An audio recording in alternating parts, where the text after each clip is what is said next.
Hey everybody, Dr. Luzman here. Let me ask you a question. You've probably heard that people say that communication is the #1 problem in relationships.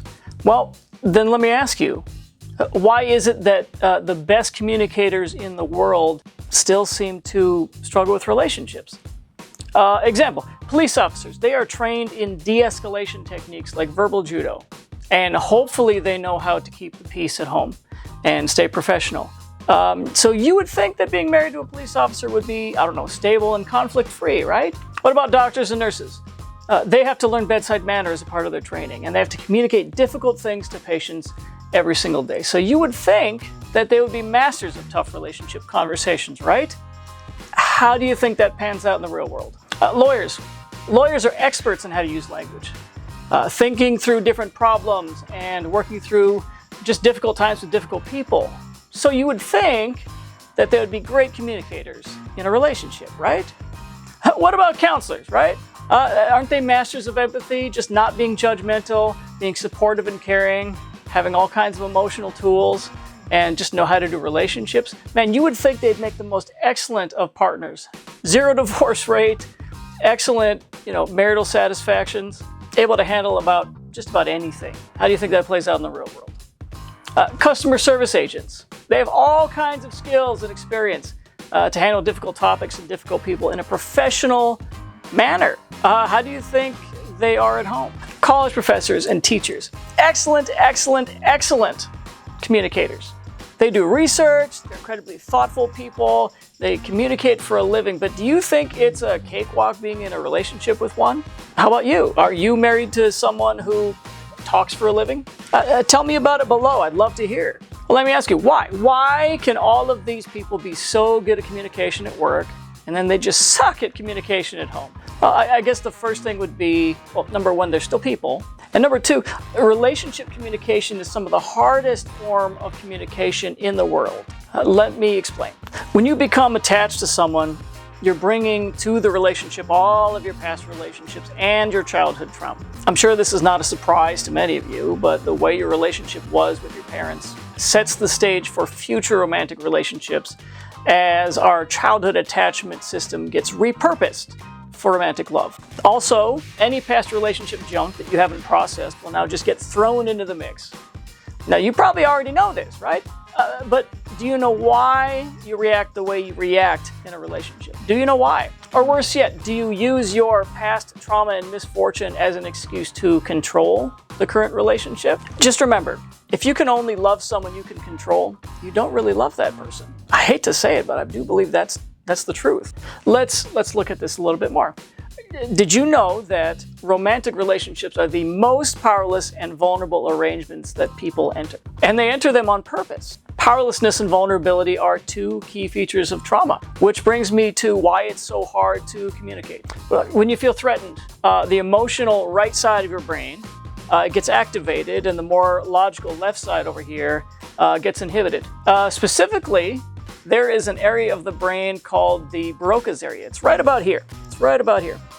And that is the part of the brain that's responsible for translating thought and emotion into speech. Well, when you're having a reaction, when you're having a tough time, when you're under stress, that part of the brain over there, that goes dark. When you're in survival mode, if there's something about the conversation that feels dangerous or threatening, you're just going to have a hard time speaking.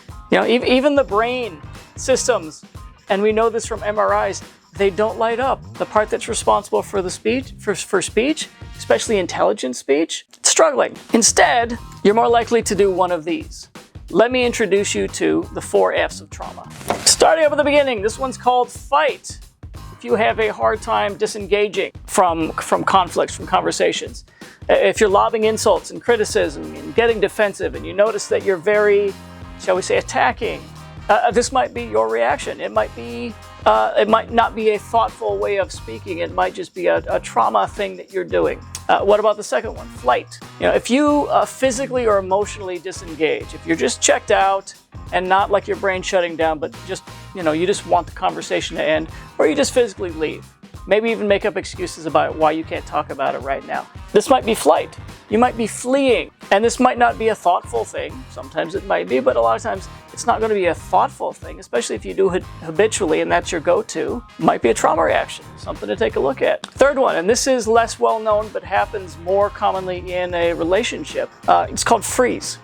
If you have a hard time thinking and you just shut down, the words just don't come, and you feel kind of numb, you feel kind of icy, you might be freezing. Especially if while on your face you just look very calm or just kind of serene, but inside there's just a lot going on. It's probably a freeze reaction. And fourth one, we have a weird one. It's called fawn. If you give up too easily to the demands of others, you're placating the other person, you're apologizing, you're groveling, that might be fawn. Here's how you know. Once again, all of these, a lot of body activity, a lot of stress, a lot of tension, a lot of anxiety, right? So if you're apologizing, but it comes from a place of guilt or anxiety, this might be related to trauma. This might be, all of these are trauma responses. You know, your body's going to tell you. It's going to feel dangerous. It's going to feel uncomfortable. You know, and the quickest thing I could tell you is, just like Gottman says, you take a 20-minute break, because you aren't having a conversation right now. You're not thinking, you're feeling, you're reacting. You're not thoughtfully talking. Actually, nothing good is going to come from this. The likelihood that you're going to have a good, positive conversation after any of these four happen, near zero. But why is this happening? Why do we feel like relationships are so dangerous? Well, I think there's a few reasons. Number one, my wife is the most dangerous person in my life. And I chose that arrangement on purpose.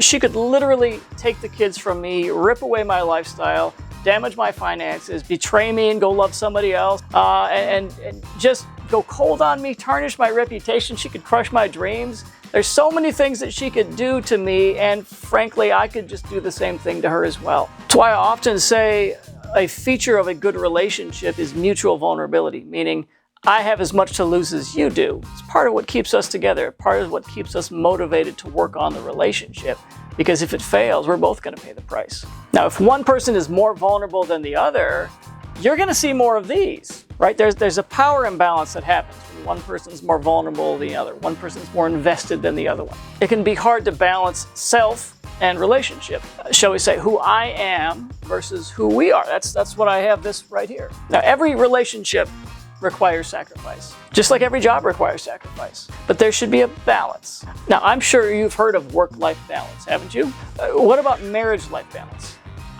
Why don't we have terminology like that? I think it's because when you work a job, there's a clearly defined job title. There's a starting time, there's an ending time, and one of the ways you can tell someone doesn't have a good work-life balance is that the hours are unclear or extreme, or the job title is vague and undefined. I'm here to say that's the same thing with relationships. We need clearly defined boundaries around what I do and what we do. And you should never have to give up who you are just to be with somebody. You know, your relationship should be an intentional investment of time, a purposeful sacrifice of resources, and you should do your best to define that up front.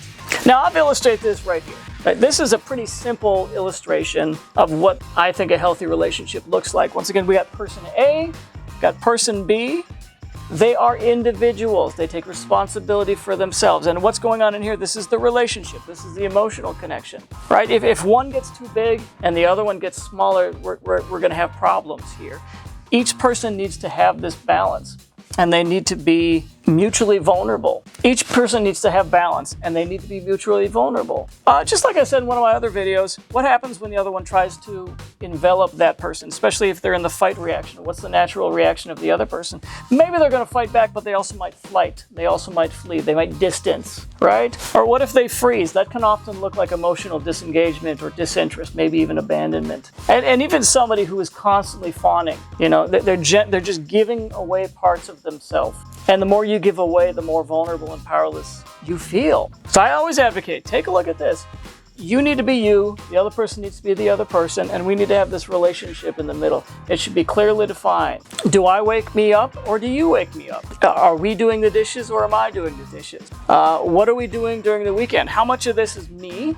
How much of this is you, and how much of this is us? We need to have conversations about this. Well, why do people have such a rough time communicating. I think the stakes are so high and the power to walk away comes at such a high cost. I think if you had to get permission from the government to legally leave your job and go through a costly process of disentanglement, you'd probably fight harder to keep that job. And you might even go through a freeze, flight, fight, fawn response. Hey, if your family depended on your income and you felt like you had to keep your job no matter what, your ability to communicate would likely suffer. Do you see what I'm getting at? The less walkaway power we have, the more vulnerable and powerless we feel, the more our brain stops functioning and our ability to speak and remain objective, logical, measured, and stable diminishes. So how can we communicate better in relationships? Number one, I think we deal with any past trauma from childhood and previous relationships.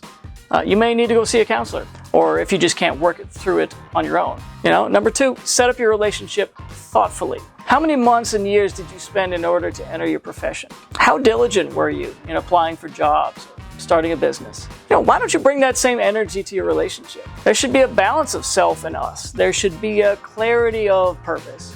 There should be clearly defined job titles. You should bring a sense of reverence into the relationship, especially if you have kids.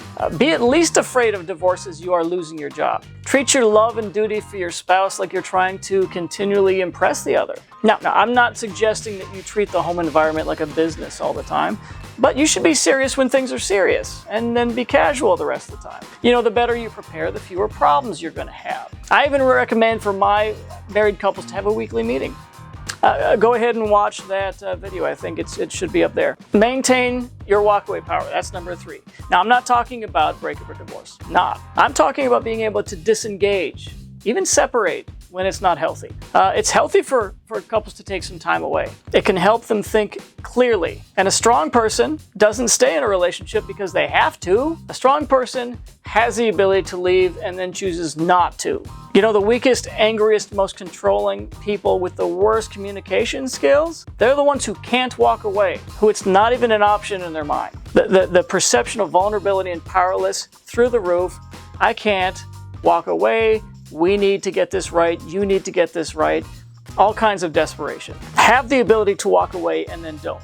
Try to choose differently. I think that's the strongest way. Now, I don't want you to just walk away, but I do want you to think about being thoughtful. And being thoughtful means getting some space from the situation so that you can see clearly and stop doing what doesn't work. Well, I love you guys, and I hope I've been helpful today.